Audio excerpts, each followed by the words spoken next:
जय हिंद साथियों, स्वागत है आपका लर्निंग एग्रीकल्चर के यूट्यूब प्लेटफॉर्म में। तो कैसे हैं आप सब लोग? उम्मीद करते हैं काफ़ी अच्छे होंगे और आपकी तैयारी भी बेहतर ढंग से चल रही होगी। तो जो भी स्टूडेंट यूपी कैडेट 2024 की तैयारी कर रहे हैं, ये वीडियो उनके लिए काफ़ी हेल्पफुल रहने वाला है। और जैसा कि मैंने पिछले वीडियो में आपको काफ़ी टॉपिक इसके कवर कर रखे हैं, तो जो भी स्टूडेंट ने अभी तक नहीं देखा है तो जाके वीडियो देख सकते हैं। हमने एक उसकी पूरी प्लेलिस्ट बना रखी है और वीडियो ज़्यादा बड़े नहीं है, मिनट 7 मिनट 8 मिनट ऐसे के वीडियो रहने वाले हैं और आपको ज़्यादा टाइम भी देखने में नहीं लगेगा, आपका टाइम भी वेस्ट नहीं होगा। ठीक है, तो आप वीडियो को कहीं भी कैसे भी देख सकते हैं। ठीक है, तो फिर आज का हम लोगों का टॉपिक है जैन धर्म। ये भी वीडियो छोटा होने वाला है क्योंकि इसमें मैंने ज़्यादा आपको डिटेल में नहीं बताएंगे, क्योंकि आपके एग्ज़ाम में जितना आता है आप उतना पढ़िए, क्योंकि अब आपको डिटेल में पढ़ने का टाइम नहीं है। ठीक है, क्योंकि आपको और भी सब्जेक्ट पढ़ने हैं, जो मेजर सब्जेक्ट हैं आपको उसमें ज़्यादा ध्यान देना है, ना कि इतना जीएस में। जीएस में आते हैं 20 से 25 क्वेश्चन आपके आते हैं जीएस में भी, लेकिन ऐसा नहीं है कि आप पूरा फोकस जीएस पे करके अदर जो आपके मेजर जो पार्ट हैं उनको आप भूल जाएं। ठीक है, तो जीएस को आप तब पढ़िए जब आप मेजर सब्जेक्ट जो भी आपके हैं उनसे आप उनका प्रॉपर रिवीजन करें, या उनको पढ़ने का मन नहीं करे तो आप जीएस को उठाइए। ठीक है, आप उसका जीएस आपका उसी से कवर हो जाएगा। जो आप एक्स्ट्रा टाइम में इसको पढ़ेंगे उसी से आपके आराम से 25 में से 15-20 क्वेश्चन आपके आराम से सही होने के चांस हैं। ठीक है, अगर आप वीडियो को अच्छे से देखते हैं, अच्छे से याद कर लेते हैं तो चलिए फिर हम लोग शुरू करते हैं अपने वीडियो को। और उससे पहले अगर आपने अभी तक हमारे चैनल को सब्सक्राइब नहीं किया है तो प्लीज़ चैनल को सब्सक्राइब कर लीजिए। आप लोग, हम देख रहे हैं आप लोग वीडियो देखते हैं और आप लोग चैनल को सब्सक्राइब नहीं कर रहे हैं, भाई कर लो सब्सक्राइब। ठीक है, मैं आप लोगों के लिए इतना अच्छा कंटेंट लाता हूँ, एक जगह आपको ढूंढना नहीं पड़ता है और बिल्कुल आपको एग्ज़ाम में एग्जैक्ट क्वेश्चन यहाँ से मिलेंगे, तब आप कहेंगे कि हाँ सर, कि आपके वीडियो से काफ़ी हेल्प मिली है। वीडियो में यही क्वेश्चन आएगा सीधा कि संस्थापक, जैन धर्म के संस्थापक कौन थे? तो महावीर स्वामी। सीधा, आपको उसमें कुछ भी एक्स्ट्रा पढ़ने की ज़रूरत नहीं है। मैं जितना पढ़ा रहा हूँ उतना आप पढ़ लीजिए, डेफिनेटली आप एग्ज़ाम में अच्छा करके आएंगे। ठीक है, यहाँ हमें कोई पीएचडी नहीं करनी है कि आपको एकदम से डिटेल में पढ़ाएं। अगर जैन धर्म अगर पढ़ाने को अगर आ जाए तो ये बात मान के चलिए कि जैन धर्म में करीब 2 घंटे लगेंगे डिटेल से पढ़ने में। 2 घंटे का पूरा लेक्चर है जैन धर्म पढ़ने का। तो आपको डिटेल में थोड़ी पढ़ना, आपको सिर्फ ओनली एग्ज़ाम क्वालिफाई करना, ना कि कोई पीएचडी आपको करनी है बढ़िया से। तो ओनली आपको एग्ज़ाम क्वालिफाई करना है, तो उसी अप्रोच के साथ चलिए। ठीक है, जिससे कि मेरा एग्ज़ाम क्वालिफाई हो जाए। और कुछ लड़के पढ़े रहते हैं, अरे मुझे डिटेल से पढ़ना है। अरे भाई पढ़ लियो डिटेल से, जब आपका एग्ज़ाम क्वालिफाई हो जाए, सिलेक्शन किसी यूनिवर्सिटी में हो जाए, तब आप जीएस की बढ़िया से बुक ले लेना, उससे आराम से डिटेल में पढ़ना। ठीक है, तो फिर चलिए फिर हम लोग स्टार्ट करते हैं अपना वीडियो। तो आज का हम लोग का टॉपिक है जैन धर्म। तो जैन धर्म के जो संस्थापक हैं महावीर स्वामी, जो 24वें तीर्थंकर कहे जाते हैं। इनका जो जन्म हुआ था वो 540 ईसा पूर्व हुआ था।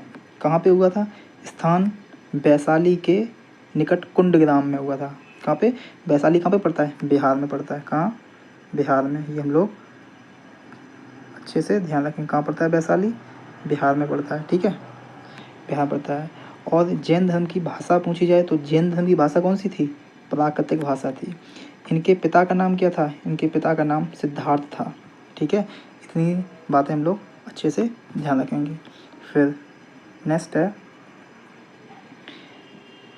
इनके पिता का नाम बता ही दिया था, सिद्धार्थ है। इनकी माता का नाम त्रिशला था। क्या था? त्रिशला, जो लिच्छवी शासक चेटक की बहन थी। कौन थी? लिच्छवी के शासक थे चेटक, उनकी बहन थी त्रिशला। और त्रिशला कौन है? महावीर प्रसाद की माता का नाम। और महावीर के बचपन का नाम क्या था? वर्धमान। क्या था? वर्धमान।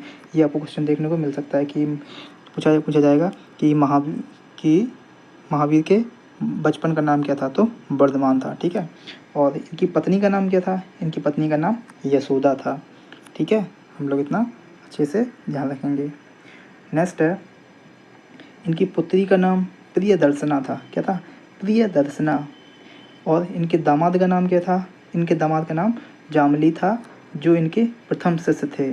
कहीं आपको जमाली देखने को मिला, कहीं जामली देखने को मिलेगा, ऐसा आपको देख, लेकिन आप लोग एक ध्यान रखेंगे कौन थे, जामली थे जो प्रथम इनके शिष्य थे। इन्होंने 30 वर्ष की आयु में गृह त्याग दिया था, यानी कि ये 30 वर्ष की आयु में सब कुछ छोड़ के जंगल की ओर चले गए थे तपस्या के लिए। ठीक है, तो इन्होंने 30 वर्ष, ये पूछा जाएगा कि महावीर स्वामी ने कितनी वर्ष में अपना घर छोड़ दिया था, तो 30 वर्ष में। इनको ज्ञान की प्राप्ति 12 वर्ष की कठिन तपस्या के बाद, कितने वर्ष, 12 वर्ष की कठिन तपस्या के बाद जुम्बिक ग्राम, ये ध्यान रखेंगे, जुम्बिक ग्राम और नदी ध्यान रखेंगे, ऋजुपालिका नदी, कौन सी नदी है, ऋजुपालिका नदी के तट पर साल वृक्ष के नीचे, ये भी ध्यान रखेंगे। इसमें 3 चीज़ ध्यान रखेंगे, कौन सा ग्राम, कौन सा है, जुम्बिक ग्राम, और नदी कौन सी है, ऋजुपालिका नदी, और कौन सा वृक्ष है, साल वृक्ष के नीचे प्राप्त हुआ था। ठीक है, इतना हम लोग अच्छे से ध्यान रखेंगे। और इनकी जो मृत्यु हुई थी वो 468 ईसा पूर्व 72 वर्ष की उम्र में राजगीर, जो कहाँ पड़ता है, बिहार में, इसको राजगीर या राजगृह के समीप पावापुरी बिहार में हो गई थी। कितने वर्ष की उम्र में, 72 वर्ष की उम्र में, और ये ध्यान रखना 468 ईसा पूर्व हो गई थी। ठीक है, तो नेक्स्ट है, आगे पूछा जाएगा कि जैन धर्म के 5 सिद्धांत, जैन धर्म के कितने सिद्धांत हैं, तो 5, कौन कौन से हैं, एक तो पहला है सत्य, दूसरा है अहिंसा, तीसरा है आस्ते, चौथा है अपरिग्रह, और 5वां है ब्रह्मचर्य। इसमें आप थोड़ा पढ़ लीजिए इसमें कि सत्य का मतलब क्या होता है, अहिंसा का मतलब, आस्ते का मतलब, अपरिग्रह का मतलब, और ब्रह्मचर्य का मतलब। तो सत्य का मतलब इसमें ये है इस धर्म में कि झूठ नहीं बोलना चाहिए, हमेशा सत्य बोलना चाहिए। अहिंसा का मतलब हिंसा नहीं करनी चाहिए। आस्ते का मतलब चोरी नहीं करनी चाहिए। अपरिग्रह का मतलब क्या है, अत्यधिक संपत्ति अर्जित नहीं करनी चाहिए। आपको जितनी रिक्वायरमेंट है उतना आपके पास होना चाहिए, ज़्यादा इसमें संपत्ति अर्जित नहीं की जाती इस धर्म में। और 5वां है अपनी इंद्रियों को बस में रखना चाहिए। ठीक है, इतना हम लोग इसमें ध्यान रखेंगे। और नेक्स्ट है, जैन धर्म संस्कृत भाषा का शब्द है, जैन धर्म संस्कृत भाषा के जिन शब्द से बना है। ठीक, अगर आपको क्वेश्चन आ जाए कि जैन धर्म किस भाषा का शब्द है, तो संस्कृत भाषा का शब्द है, और इसका मतलब क्या है, जिन शब्द से बना हुआ है, संस्कृत भाषा के जिन शब्द से जैन धर्म का निर्माण हुआ है, जिसका अर्थ क्या होता है, विजेता होता है। ये हम लोग बहुत अच्छे से ध्यान रखेंगे, इन छोटी छोटी चीज़ें हैं, इनको अच्छे से ध्यान रखेंगे, आपको एग्ज़ाम में कोई भी मिल सकती है। और नेक्स्ट है, जैन धर्म को आगम भी कहा जाता है। क्या कहा जाता है, आगम भी कहा जाता है। ठीक है, तो और नेक्स्ट है, जैन धर्म के त्रिरत्न, इसके 3 रत्न थे, कौन सा था, सम्यक ज्ञान, सम्यक ध्यान, और सम्यक आचरण। तो ये तो हम लोगों का जैन धर्म पूरा कंप्लीट हो गया। बस इतना ही जैन धर्म है, और आपको डेफिनेटली इससे आपको क्वेश्चन इतने ही से ही मिलेंगे, और जो भी हमें लगेगा कि क्वेश्चन छूट गया इसमें, वो मैं आपको मल्टीपल चॉइस में कवर करा दूंगा। इसकी मैं 100 क्वेश्चन या 200 क्वेश्चन का जब आपका एग्ज़ाम होगा, एग्ज़ाम के 10 या 15 दिन पहले मैं एक वीडियो के माध्यम से आपको मल्टीपल चॉइस जो क्वेश्चन रहेंगे, बहुविकल्पीय क्वेश्चन, उनके माध्यम से एक वीडियो या 2 वीडियो में पूरा मैराथन के रूप में कवर कर दूंगा, जो इसमें कंप्लीट नहीं हो पाए। आप जीएस की टेंशन छोड़ दीजिए, आप अपने अदर सब्जेक्ट पे ध्यान दीजिए, और जीएस के लिए आप हमारे चैनल को इसको फॉलो कर लीजिए, सब्सक्राइब कर लीजिए, और वीडियो को प्रॉपर देखिए। आप वीडियो को 1 से 2 बार देखेंगे, पहले आप स्लो पे देखिए, जब आप 1 से 2 बार देखें तो टाइम बचाने के लिए आप 1.5 पे लगा सकते हैं, 1.25 पे लगा सकते हैं, आराम से इसको अच्छे से देख लीजिए। और जहाँ आपने 1, 2, 3 बार वीडियो देखा और थोड़ा आपने अपने दोस्तों के साथ डिस्कस किया, आपको लो याद हो जाएगा तुरंत। पढ़ने की ज़्यादा एक्स्ट्रा पढ़ने की ज़रूरत इसमें है नहीं आपको। ठीक है, तो जितना मैं आपको पढ़ा रहा हूँ उतना आप पढ़ लीजिए अच्छे से।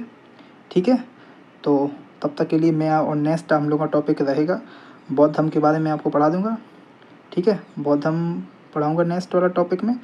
और चलिए फिर तब तक के लिए मिलते हैं किसी नेक्स्ट टॉपिक में, किसी नेक्स्ट वीडियो में। तब तक अपना ध्यान रखिए, अपनी सेहत का ध्यान रखिए और पढ़ाई करते रहिए अच्छे से, क्योंकि एग्ज़ाम बिल्कुल करीब है। ठीक है? और अपनी सेहत का ज़रूर ध्यान रखिए, क्योंकि गर्मी बहुत पड़ रही है, तो इसके चक्कर में थोड़ा सेहत का ध्यान रखिए। तो फिर सभी बच्चों को जय हिंद।